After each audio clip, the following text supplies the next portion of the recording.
Hello everybody, welcome back for another video. Hope you're all doing well and that you're all having an incredible day. Welcome back for another News I Missed, where I go over news I missed. First up, it says since its creation just over a decade ago, Bitcoin has seen its price climb from practically nothing up to its current value of $11,300. Once again, news I missed. This happened just a couple of days ago. Still incredibly relevant. In that time, the market cap of Bitcoin, defined as its circulating supply multiplied by the value of each unit, has skyrocketed to reach more than 200 billion US dollars, making Bitcoin not only the largest crypto ever to exist, but also larger than many different fiat currencies. Although Bitcoin and fiat currencies aren't exactly equivalent in terms of how the circulating value is calculated, we can roughly estimate where Bitcoin sits in the world currency rankings by comparing its currency capitalization to the MO money supply of fiat currencies. The MO figure represents the total value of all of the banknotes, coins, and other money substitutes that can be easily converted into cash. The MO value, or is it M0? I'll keep saying MO. Value is also commonly known as narrow money. The US dollar is currently by far the largest fiat currency by circulating supply, according to the US Fed. There are currently $1.95 trillion worth of Federal Reserve notes and coins in circulation, many of them being 100s and 20s. And then you have the euro, and then you have the Chinese yuan. The US dollar, euro, Chinese yuan, and Japanese yen are the only fiat currencies with a total M0 cap of over $1 trillion. The fifth largest currency by circulating supply is the Indian rupee, which has more than 31 trillion INR in circulation, currently worth around 425 billion US dollars. Last, but by no means least, Bitcoin currently occupies the position of the sixth largest currency by circulating supply, narrowly edging out the Russian ruble. To secure its position, Bitcoin currently has 18.48 million units in circulation, each worth roughly around $11,000 if we go back in time a couple of days. This places Bitcoin's MO cap at 216.5 billion, making it around half the size of the Indian rupee and just over 1/10 the size of the US dollar. At its current market cap, Bitcoin has a total supply, or money supply, that is worth more than 170 different fiat currencies. That is absolutely insane, but it makes a lot of sense.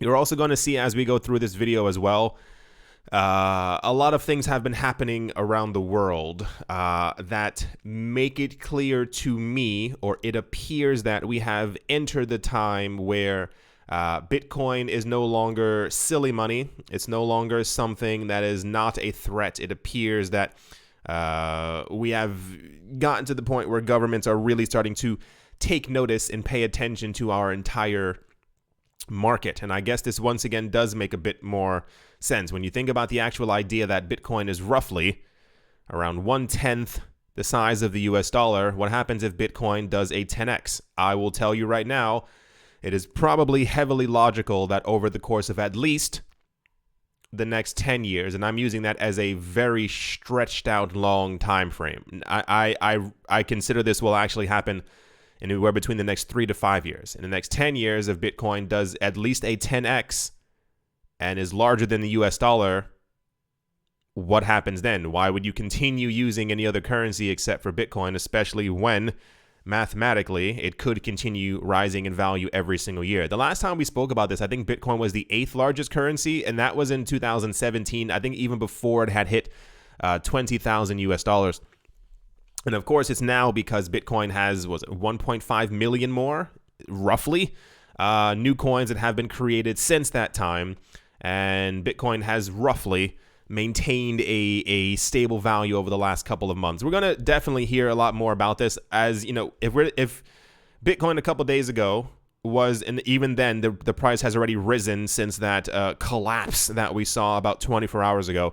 If Bitcoin does continue to rise and Bitcoin does continue to remain in the spotlight and Bitcoin then becomes the 5th largest currency, the fourth largest currency. By the time the price of Bitcoin is near, or the market cap is very close to the euro or the US dollar, I think that's when the fireworks are really going to start to happen, and any type of a pushback that we thought we saw before will be seemingly like ants trying to push a boulder, because you'd better believe that at this point we are definitely probably deemed as a threat in some sort of way. And as it currently stands, the avalanche, the gigantic snowball that's rolling down the hill, is not going to be stopping anytime soon. I thought this was absolutely incredible. Bitcoin has been around for like 11 years. The sixth largest currency in the world. If you don't find that significant, I don't know how to. You probably don't like surprises, or I don't know what to even say there. It's absolutely massive.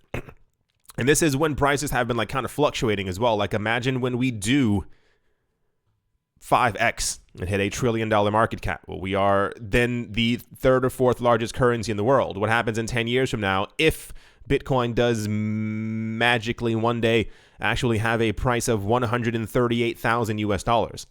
We've completely eclipsed the US dollar, and people will choose to then simply use Bitcoin in everyday functions as opposed to using the US dollar.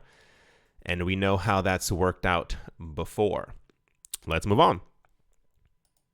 Next up, here's exactly what I was talking about. In a panel discussion with the Brookings Institution, the governor of the Bank of England, Andrew Bailey, said that stablecoins, Bitcoin, and other cryptocurrencies are difficult and unsuitable for the public to use for traditional payments, as he believed that the majority of the retail public still does not understand the usage of digital currencies. He said if stablecoins are to be widely used as a means of payment, they must have equivalent standards to those that are in place today for other forms of payment types and the forms of payment transferred through them. However, the governor called for a G20 mandate for regulators to update and clarify standards that regulate stablecoins.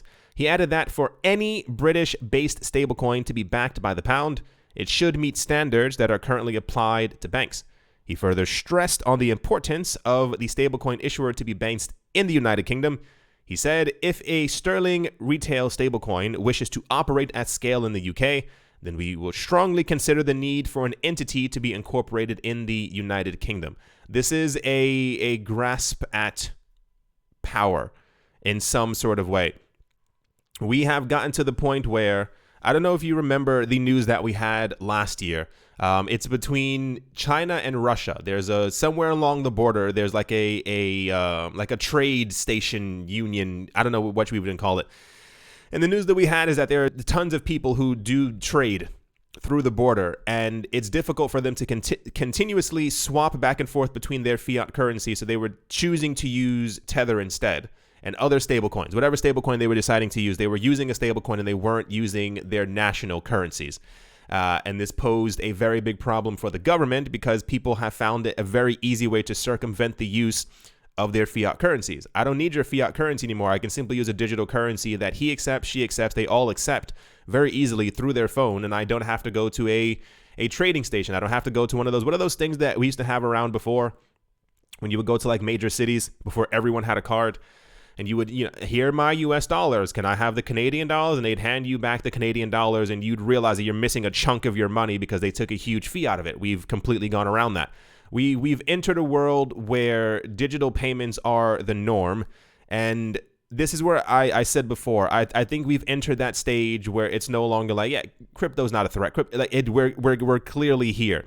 Even the idea of a stable coin, the problem for them comes from they are not the issuer of the stablecoin. This has to do with a couple of things. This has to do with the fact that they were too late to the party. They assumed, even about 3 years ago, the news that we were also getting was that there was no need, no desire. Nobody wanted digital payments. Nobody wanted cryptocurrency. Nobody wanted a central bank digital currency. That just simply wasn't a thing. This is what they said.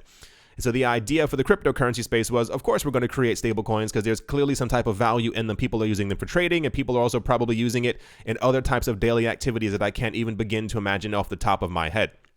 So when you talk about that a couple of months ago, if not a year and some change ago, that there were over, I think, 180 different stable coins. I think roughly around 20 of them were based on the US dollar, but what have you. There's a Canadian one, there's multiple ones for the euro, there's, all the other countries, et cetera, et cetera.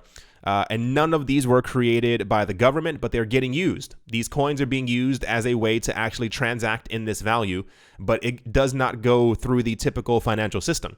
So then they start to scream out loud, well, it's unregulated, it's unsuitable, it's difficult, it's terrible. You have to make sure that what you're using is backed by our money because we are the ones who have to be trusted. But the problem is that no one really trusts banks anymore. No one really trusts the old system. Because over the last 100 years, we've seen quite clearly that it is not that it's even garbage, is that the people who run these systems lie and have been lying for a very long time. They'll lie directly to your face. They'll crash entire economies and then tell you, well, it was for your own good. Like, we had to become richer to be able to stabilize the currency, and therefore now you're able to go buy baby formula and milk. That's how everything works. But it's all complete nonsense. So we are going to continue to see the creation of stablecoins. I think we are going to once again as well move into a world where we are going to get stablecoins 2.0, where they are going to figure out some type of an algorithm, some type of a something where not only are these stablecoins going to be decentralized, they're not going to have a central figure anywhere near them, where you're going to simply be able to walk into an office and tell someone to shut it down, close down their entire operations. And this is why I also still believe we are, seeing why we're seeing Tether constantly put their coin onto different blockchains. It makes it hyper decentralized, and it makes it a lot more difficult for someone once again to walk into an office and simply tell them, hey, shut this entire thing down. You have to understand the threat that these things are causing. We have created a new monetary system that is outside of the current monetary system. And I mentioned this before in other videos, and I don't know if you get, it's not even a hint, it's just kind of reality. We do not have to use the US dollar. We do not have to use the euro. We do not have to use the yen. We have stablecoins for them. We can simply choose to digitally transact between all of us in these stablecoins. And we can completely circumvent the entire system right now. This is why we also had the discussion before that logically, probably, allegedly, many countries around the world are also accumulating Bitcoin right now. Because if we do eventually at some point in the future end up getting to a Bitcoin price or a Bitcoin market cap of 2 trillion, 4 trillion, 10 trillion US dollar equivalent, which at that point will probably just be talking in Satoshis, well, then no one has to use the US dollar. These governments can simply, not only are they going to be extremely rich, but they can simply start transacting exclusively in Bitcoin amongst themselves, or any other country who also around the same exact time was also trying to accumulate as much Bitcoin as humanly possible. What does that do to the people who set all these monetary rules in place? It does everything, because we no longer have to go to them. We no longer have to ask for their permission. We no longer have to go to the SEC. Not saying that we should not currently be going, because it is the under the current purview of legality. But it's like in yesterday's video with the what's this woman's name, Hester Pierce, where she was saying that the DeFi space is very difficult to regulate. Yes, because the entire thing is decentralized. You give out these governance tokens that tens of thousands of people, end up having control over. You can't bring all 10,000 of them into your office and say, hey, you did something bad. How do you find all 10,000 of these people? It's this kind of fragmented, decentralized world that we are moving into, that they are trying to actively stop, but I don't want to say that they're too late for it, but like, I think if governments years ago had created their own stable coins and kind of gotten into the game, I think we'd be in a very different digital space, completely.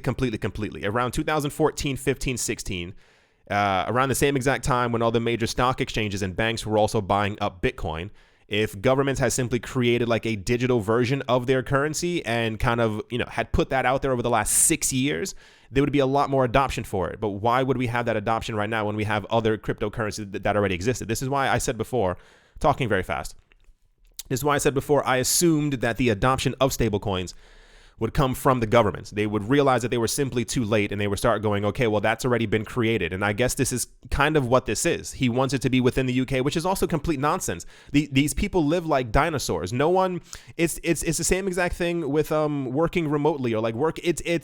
We no longer live in a world where you have to live within a certain border. You can be paid by Google in Ireland and you can still also work in Zimbabwe, or you can work in Japan. Like, this is how the new world is. So the entire idea that company should be even located or incorporated within the United Kingdom to be able to release a digital currency that can be used worldwide, it just doesn't logically make any sense anymore. I think they've gotten, not even that they've gotten, they're there. They're so used to having controlled every single aspect of finance that this is probably something that they're trying to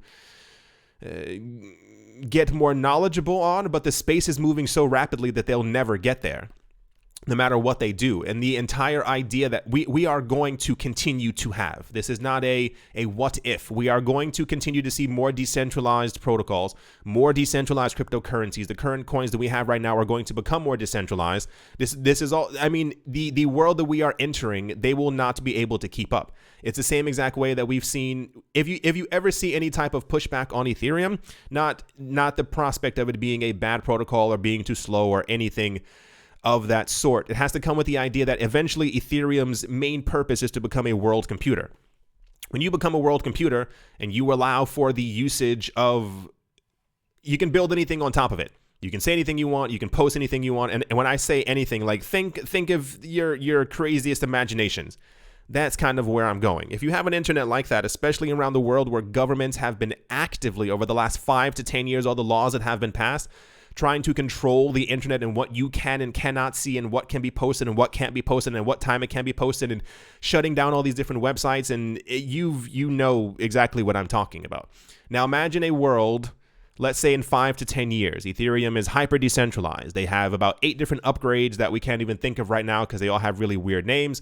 Ethereum can handle roughly around 1.4 million transactions per second. It's not as much as it wants to do, but it has a good 1.4 million. And you can simply use that as your new internet. Many other different protocols, many other different websites that we were using before have simply moved over to Ethereum, one of their side chains, where they're using Tron 15.0, which is also now connected to Ethereum as well. Well, how do you, as a government, control people from being able to post things, what they can and cannot see, what they can't say? There are governments right now around the world who are trying to, I'll say it this way, they're trying to ban adult sites because they think it's harmful for the population. Well, how do you stop that when you're on a decentralized protocol that has 38,000 nodes minimum all around the world? You have to shut down all 38,000 of these nodes. And it's kind of this, you know, the world that we're moving into is one that I think that many people aren't ready for.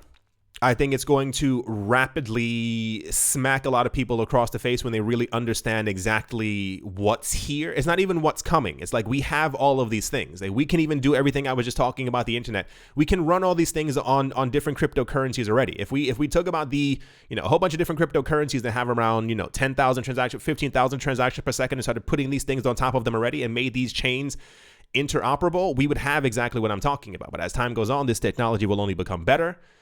Coins will become more decentralized. Stable coins are going to continue to be a thing. And I highly doubt, this is just my opinion, that they're going to ever really try to come under the purview of governments. This is, once again, just my opinion because this is how I'm seeing the space evolve. I think we're going to continue seeing coins like the Gemini coin, any type of Coinbase coin. Definitely make sure that they are legally suited for whatever they're trying to do. But anyway, I hope you get what I'm saying. It's really a whole new world. I wrote that the other day, and I think people probably just started singing the song. But it's really, we are at a point where, and this is I think the very beginning of it. I don't think we're even in the mud yet. I think the next battle is going to be when Bitcoin is aiming for, and I mean like 18,800. Like really like close to 20,000.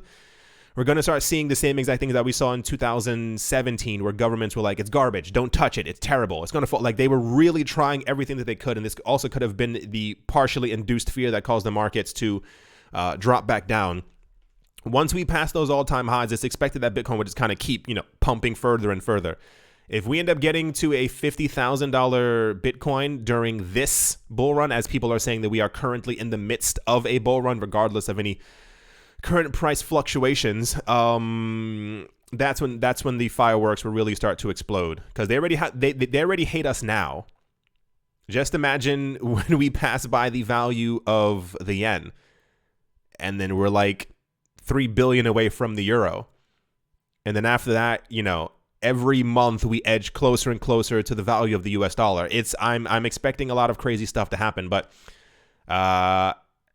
this is, if you weren't here years ago, here's another really interesting part. Remember whenever we got news that kept on saying it was from the Bank of England, it was from the Bank of so-and-so, like everywhere, at least 15 times during the course of a year, they were all like, well, we don't currently consider Bitcoin as a threat. We have no actions towards it. And I'm like, that's wonderful. Please keep it this way, because the longer they do this, the stronger the network becomes. The network effect takes place every single day. It's not something that at the beginning of the month we have new people getting into the market. It's every single day. It continues to multiply all the time. And as more people put on nodes, as more people put on mining things around the world, it only continues to scale and get stronger. Anyway, didn't mean to spend that much time on this one thing, but I hope you really understand exactly what I'm talking about. We are witnessing history, and it's not being televised, which is kind of the funniest part about it. Anyway,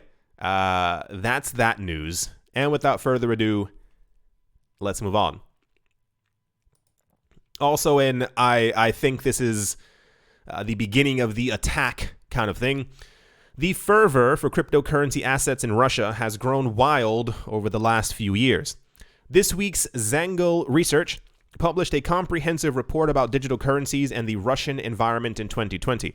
The study's findings show that Russia is one of the world's key players when it comes to the crypto economy, but finding reliable information about the subject is not very easy to find. It's safe to say that Russia is one of the regions in the world where cryptocurrency adoption is booming, but it's hard to verify the regulatory climate in the area. A recently published study from Zangel Research explains that the country is a hotbed for crypto in 2020. The research also quotes Binance's CEO, who said, "Russia is our key market, one of the most active markets in the global blockchain space." So apparently, Russia has, you can even see it up here, Russia has the third largest Bitcoin hash rate in the world. That's insane. And they barely ever make the cryptocurrency news. And when they do, it's typically something quite negative, which is going to be the next tab that we're going to be clicking on. But keep this in mind. The third, and it appears that so far, I wonder what the second one is. Maybe it is actually on the chart. I guess it's the US. Yeah, here we go. I guess maybe that's what it is. It appears to be Russia, the US, and then China. And I assume that's it says internet traffic, but I'm going to also assume this also has to do with like mining and like really being into it as well. Countries that I feel like governments that have come to the understanding that cryptocurrencies are massive within their borders are trying to figure out ways to hamper the space as much as possible. Simply because I think that they realize or have come to the conclusion that the weeds are growing too quickly. The vines are completely out of control, and if they don't do something quick, people will simply start using cryptocurrencies as a means of payment as opposed to using their currencies, which is exactly what we were just talking about as far as people, even along the border. And this is just one news story that we had. Imagine how many other times within Russia or any of these other countries, people are simply choosing to use cryptocurrencies as an actual means of payment. I'm sure it would actually boggle the mind. So while they are the third largest blockchain Bitcoin hash rate in the world, Bitcoin miners in Russia may soon face the prospect of zero profitability. A new bill submitted for the interdepartmental approval by the country's Ministry of Finance would make it illegal for miners to receive rewards in cryptocurrencies such as Bitcoin or Ether. According to a copy of the proposal, which Investia reviewed, there would only be here's the, I almost said the dumbest part, but I already said it out loud. There would be only 3 acceptable scenarios for receiving cryptocurrencies in Russia if the proposed amendments from the law go into effect. 3 scenarios that you would be able to receive crypto: through inheritance, through the receipt of assets in the framework of bankruptcy, and enforcement proceedings. So you would only be able to receive crypto if someone gave it to you through some type of bankruptcy trial, or if there was a law enforcement proceeding. That's it. In all other instances, including mining rewards, all operations with cryptocurrencies would be deemed illegal for Russian citizens and enterprises. Residents that would violate the law would have to pay around $1,300 in a fine and up to 7 years of prison time. I repeat once again, 7 years of prison time. The $1,300, they could sweep that under the rug. I feel like people would find it more harsh that they were in jail for 7 years for having mined cryptocurrency. Once again, these are numbers on a screen. This is a protocol. At what point in our life, imagine 20 years ago, imagine in 1995. I remember I was a little kid and this is when we had just got our first computer. At what point in the future did you think that by the year 2020, it would be made illegal to be part of an internet digital protocol? Think of the ridiculousness of this. If you buy a computer, hook it up to the internet, verify a transaction on a digital currency network, and you are then gifted in a fragment of a Bitcoin, you could receive jail time. Legal entities could face fines of up to $13,000 US as well. So here's the actual article from Investia. I do not speak and or read Russian, but I'm going to assume that this is completely correct, as there is a guy looking at a whole bunch of mining equipment. This is not only clearly an attack on the cryptocurrency space, it's a lifting up of a shield to try and defend the strength of their fiat currency. When governments figure out that they're losing control, when governments figure out that they really are, and not even behind the times, because I think it wouldn't take governments a lot to really, get up to understanding what cryptocurrencies are doing, but it's clear that something behind the scenes is making them terrified. If you would think of giving someone 7 years in prison, think of everything I just said for verifying a transaction on the Bitcoin network. That's all it is. That's what happens when you mine. You verify the transactions that keep the network safe, making sure that there's no double spending happen and all this other stuff. That you not only get a fine, but you get 7 years of prison time. This is not the first country who's done something like this as well. Not only are they used as scare tactics, which of course they work because nobody wants 7 years for verifying a transaction. That's complete nonsense. It works in a way that you deter other people from even thinking about getting into cryptocurrencies, because it's clear. Listen to the news that we just had. Bitcoin is above or slightly below, I don't remember what the article even said, the Russian ruble.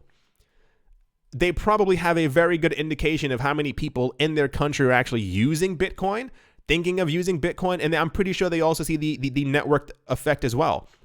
Remember when this was 2019? As Bitcoin went from like 3,500 or something like that and was floating up to 14,000, I think Coinbase mentioned that I think every single day they were receiving over 100,000 new people signing up to their website. 100, that's after 10 days, that's 1 million people on the planet were like, I need to join Coinbase. And Coinbase isn't the only cryptocurrency exchange. There are, I don't even have to name them. There are multiple other ones. They were probably getting anywhere from 10 to 15,000 per day. It's, I think it is going to be very interesting. I do not foresee a future where Bitcoin goes to zero. I do, however, foresee a future where Bitcoin continues to become stronger. I'm not going to give you a price prediction. However, I do think the next 10 years are going to turn the financial world onto its head completely and utterly. They're not going to really know what to do. And this also goes for the same exact people who are trading US dollar Bitcoin futures, who are choosing to not even be in the cryptocurrency space, who are screaming at the top of their lungs, buy gold, buy stocks, buy Tesla, buy all these other things. I think they're going to be dramatically shocked. And the part that I'm most interested in seeing, I'm not waiting for it because I think it's going to be a poop show. That's the nicest way of saying it, is the countries who did not adopt cryptocurrencies early enough. who scared their citizens and told them, no, you cannot do this. Remember, I said before, I said, imagine a situation where a government secretly over the last 5 or 6 years had been accumulating Bitcoin and at some point decided to tell their citizens. I don't know if they sent them a text message. I don't know if, what it is. They made sure that only their citizens had this information and told them, we are going to convert to a Bitcoin standard. We are no longer on a gold standard because we haven't been for 70 years. Let's switch over to this one and be the strongest country on the planet. Imagine if you got that text message in your country. People would go immediately insane and buy as much Bitcoin as possible, and that country would, in essence, then become probably the richest country on the planet by a long shot, especially as that news began to ripple out and other countries around the world started receiving these screenshots from their friends who got that text message. They would also start buying a Bitcoin, but that one country would have a major head leap forward before anyone else. Of course, this is I dream with rose-colored glasses that the world can be fair and helpful for everyone, but that's just not how things work out. So, in the next 10 years, the countries who the countries who adopt it last are actually going to only help the market. It's the late adopters who jump in headfirst, realizing that they've made a mistake, that will give us that $125,000 Bitcoin. That'll give us that. We need people who will be willing to purchase Bitcoin at around $250,000 per coin because they got in too late. We need them, but it's going to be entire countries, and that does not bode well for their citizens who could have gotten in before. It's the same exact way when one of the proposed laws from Russia 2 years ago was that only rich people could buy Bitcoin.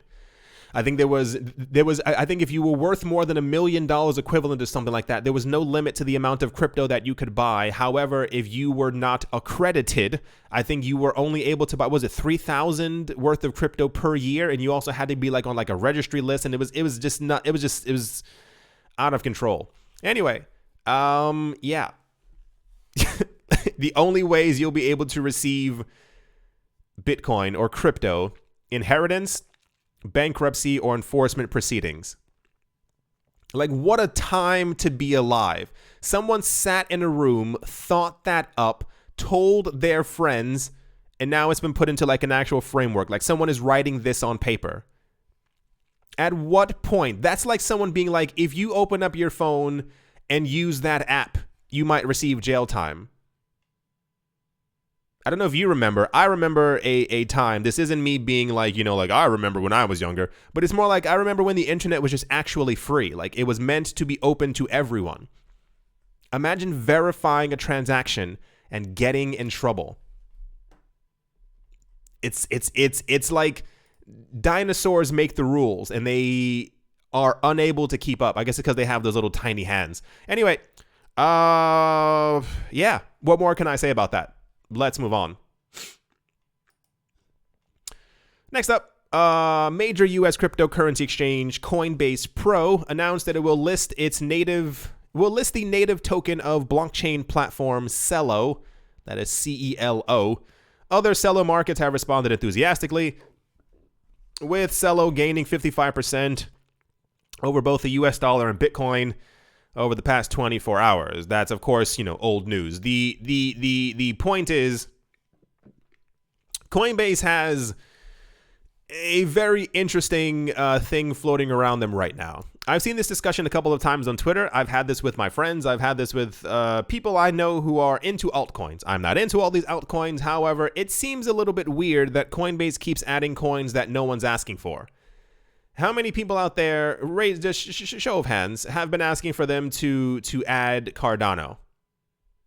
I see a lot of you. How many have been asking for them to add Tron and just any really other coin that's actually slightly popular? But they keep adding these coins onto their platform, and a friend of mine, we were talking and discussing, and it really feels like Coinbase has some type of I would assume that they do, have some type of a monetary stake in a lot of these coins that they keep adding.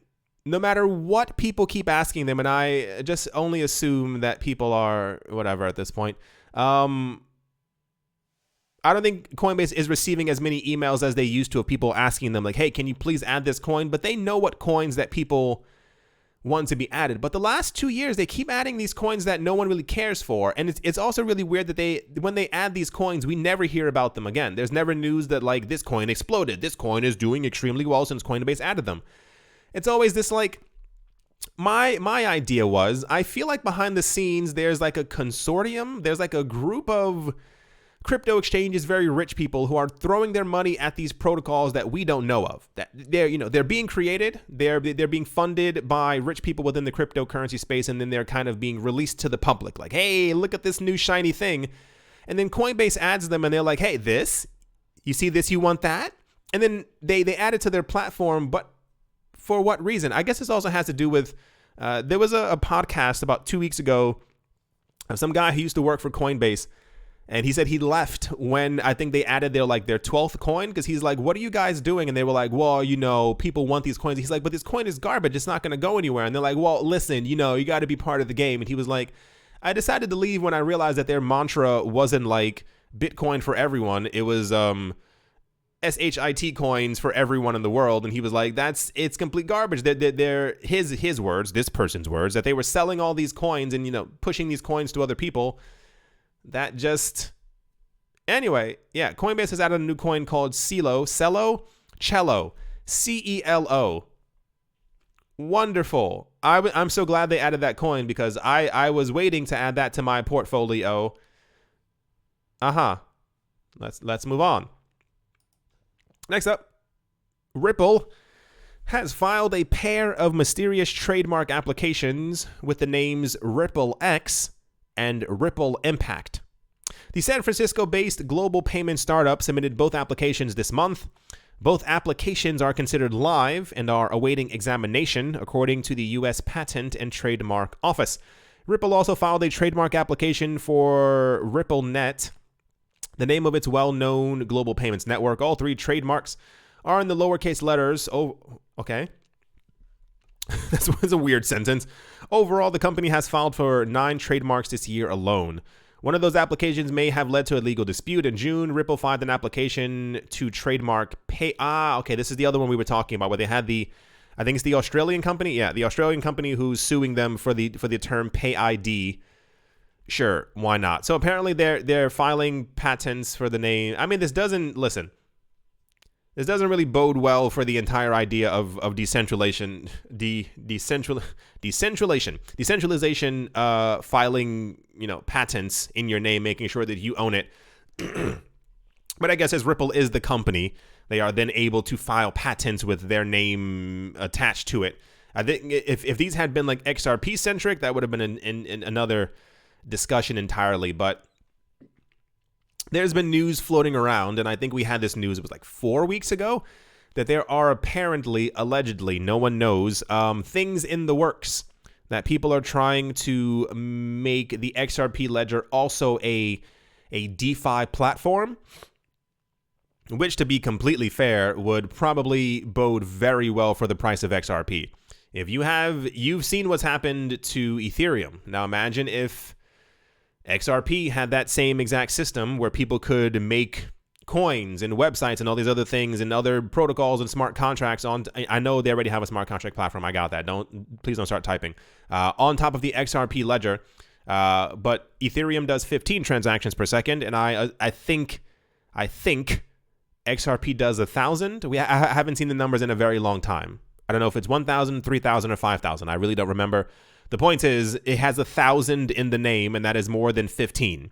So also, you have to lock up the XRP inside of the protocol to be able to actually have these DeFi things going. That would be monstrous for the XRP ledger, and that would skyrocket the price of XRP.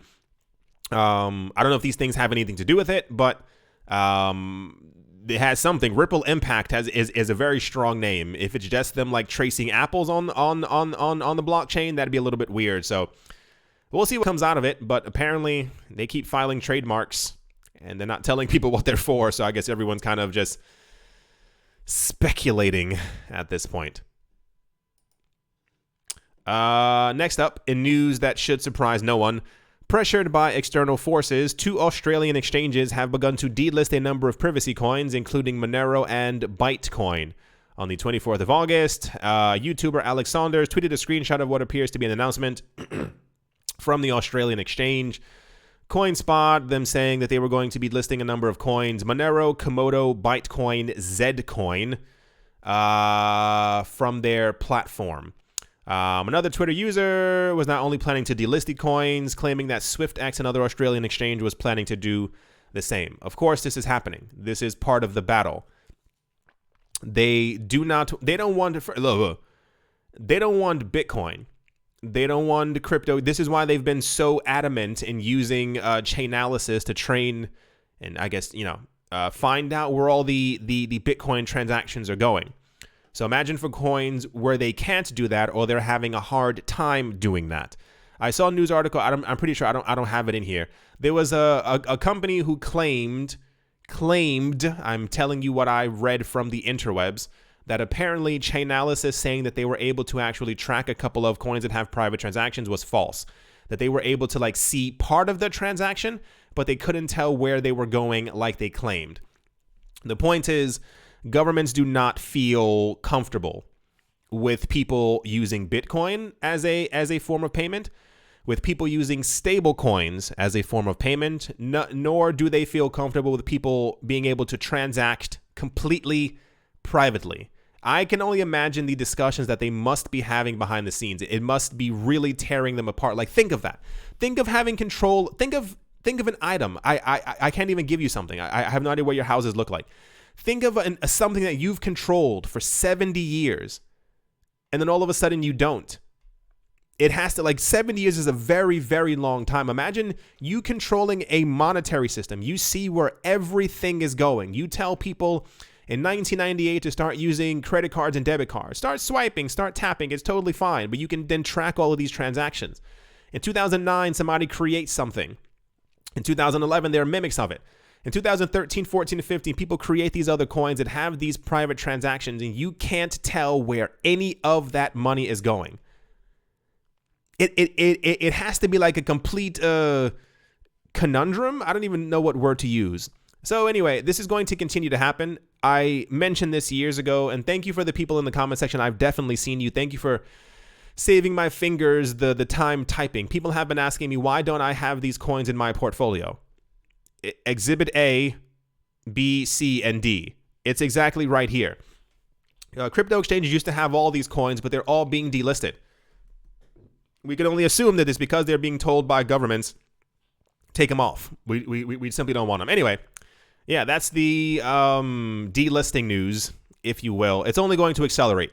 And I still wonder what's going to happen when Ethereum, Litecoin, and Bitcoin have private transactions. I really wonder how the space is going to be. And this is probably going to be the area, and I give it to the year 2026. Just a random year. That's probably going to be the time when we start moving over to more decentralized exchanges, or the world does, because these coins may then be delisted from normal crypto exchanges. You have to move on then. Right. Here's a really special one. The Asia Pacific division of Mastercard has filed a patent for a shared device billing system that actually mentions the use of IOTA's Tangle protocol. According to a patent titled Method and System for Device Micropayment Aggregation on Tangle Network, Mastercard has outlined a new billing system intended for shared devices, including printers, photocopiers, and other hardware. Mastercard's proposal involves the use of a transparent data storage system with a device controller and aggregator node controlling the input and output transactions from a hardware device. The financial services company points out the inefficiency of current billing systems that rely upon prepaid accounts, which often led to users overpaying for the usage they need. The new patent proposes managing transactions and data storage from devices on IOTA's Tangle protocol, allowing users to pay the exact amount for the service they need. I didn't even have to read any more. This is kind of crazy. Is this the thing? Yeah. Here's the actual patent right here. It's kind of weird because we don't really hear. I mean, I put it to you this way.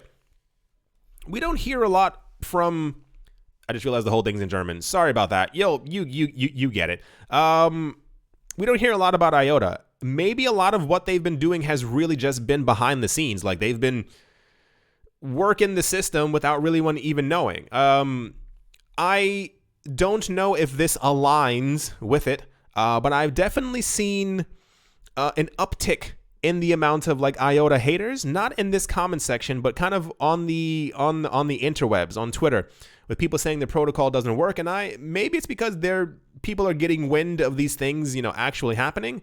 I would assume, heavy assumption, that Mastercard has probably been in talks with the people from IOTA for at least over a year. Assumption time. And they've probably done research heavily into if IOTA's Tangle actually works. I don't think that Mastercard would have filed a patent to use IOTA's Tangle simply because they had lunch with them and they were like, "You want to use this, bro?" And they're like, "Yeah, bro, that sounds kind of cool. Let's use your Tangle." Like, I feel like they've definitely gone over the code to make sure that it works. But I've seen a couple of people coming forward saying that IOTA, but I mean, listen, I've also heard the exact same thing about every other blockchain. I've seen people say that Bitcoin's code doesn't work, that Ethereum's code doesn't work, that XRP is a mess, that Tron is, maybe it's just crypto haters, if you kind of want to give it that sentence. Anyway, yeah, this is real news. Mastercard has filed a patent for a new payment system using IOTA's Tangle. So you can't really say anything negative about that because we can see the patent right here. And if this goes through and we get proper news next year that Mastercard is actually using the Tangle, I don't know. I mean, that's kind of significant, at least to me. Yeah, they've been very quiet. We don't get a lot of hype news from IOTA, but every month or so we get a huge batch of news like this. So we'll see where they are in 5 years. And to finish things off, I'm not going to even read through the entire thing because I think it's kind of like showing you an apple and telling you that it's an apple. One of the heads, what was this guy's name? One of the heads of Aave, the Aave co-founder, was discussing the actual distribution system for DeFi protocols, and he pretty much said that it's not right, it's not fair. He pretty much came forward and said that the people who are getting rich off of all of these protocols are the people at the very top. That it appears in a way to be pyramidy. It looks pyramid-esque, and that it's not right for what's been going on. I've been saying this for months now. I'm glad that everyone is finally part of the gang because it was clearly obvious that the only people who were making money from this were at the very top. It's clear for a long time that a lot of these things have been just completely fraudulent is kind of the word that I want to say, but I guess it took Vitalik Buterin saying it out loud, and now I guess the other people, the co-founders and whatnot, are also saying the exact. I mean, of course. None of these coins are going to be used in 10 years. No one is going to be using any of these coins. These are all just simple pumps, and this is why they're being forked, and that fork is being forked, and this is why we have we literally have food coins now. It's the same exact thing. Once again, if you weren't here in 2017, we had animals. We had Dogecoin, we had Catcoin, we had Kitty Coin, which was also definitely one. I think we had like Hamster Coin, like it goes on and on and on and on. Anyway, yes, of course, the distribution model is completely unfair. Of course, the people who are getting rich are the people at the very top. It's the same exact thing for the ICO thing. There are people who are figuring out that they can create a new coin, boast about it, get people to dump $500 million into it over the course of 4 days, and then take that money. This is also happening now as well. A lot of people are reporting that the money they put into certain protocols, the protocols disappeared. Where's my money, bro? And it's like you and other people dumped $25 million into something. There was another coin that popped up last night, and I think within 3 hours it had $4 million inside of it. What if the creator of that coin just disappeared? Well, he would. Can you imagine making $4 million in 4 hours? It's quite tempting, but it comes at the expense of other people's money. But there are also people who don't care. Pay attention to what's in your wallet, where you put your wallet, where you put your money. I mean, it's just logic at this point. But I think logic, what's the term? Like not everyone has street smart. I forgot what it is. People just simply don't understand like the basics of a lot of things.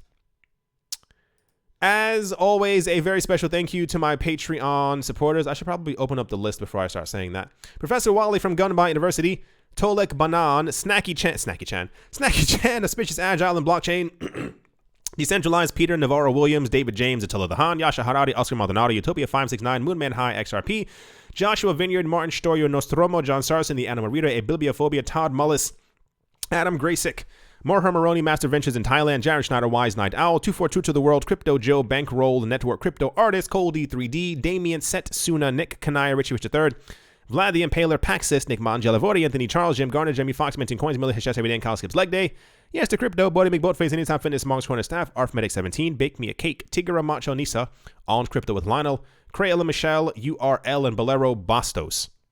Thank you all very, very, very much for your support.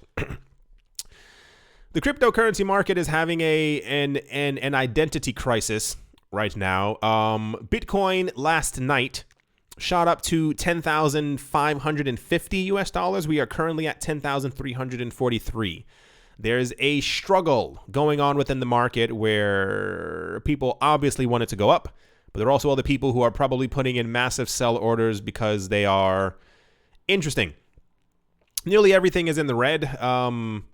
Bcash is green for some slight reason. There's also some interesting Bcash news that's also going on, which I'll probably get to in another video. BSV has officially fallen out of the top 10 position. I assume this is why EOS, this is an assumption, why EOS is pumping, trying to get that money up as quick as possible to push it down to number 13. Tron has collapsed in price, and you cannot tell me in the comment section that this is not a collapse. I've mentioned the word collapse before, and people are like, it's not a collapse, bro. It's like a slight dip. They have lost 1/4 of their value after Justin Sun apparently came forward with the news of whatever he was teasing for the last 4 days. People heard the news, immediate drop off because it's Tron. Anything else super significant? A lot of other, all these coins were pumping. It was because Bitcoin was rising in price. Omise Go rose by almost 14%. It's still up by 14%. That's kind of crazy. I wonder what the OMG pump was for. We haven't had any news about it in the last 2 weeks, 3 weeks. It must be something behind the scenes that we simply just don't know about. Or maybe it's, I dare say that it's maybe just hype from the Ethereum 2.0 launch, and Ethereum and Omise Go are, I'm crossing my fingers, they're very tight together. Ethereum Classic is still not at $0, even after 3 51% attacks. I want to understand logic. A lot of the other DeFi coins were also trying to pump as well because that's what they do. Yeah. People were asking, and for those who are wondering, I actually did restart my gaming channel. I was kind of sitting there and I was like, it's nonsense. I like playing video games, so I did it. So if that interests you, I probably should have said this all at the beginning of the video. Doesn't really matter. I restarted my gaming channel. It's called The Modern Gamer. Very easy to find. Anyway, I'm going to be, I guess essentially I now have 3 YouTube channels because, this year wasn't enough for me. I decided to pile on a little bit more. I do hope you all enjoyed. Hope you all are having a great day, a great morning, a great afternoon, a great evening, wherever you are, wherever you might be. I do hope that it is absolutely fantastic. Hope you all enjoy your weekend. Hope you all go out and do something fun. If you can't go out, stay inside, do something fun, call a friend, video chat a friend, sync up your Netflix together and watch something together. Thank you all once again for watching and or listening. And I will most certainly be talking to you all soon. See you.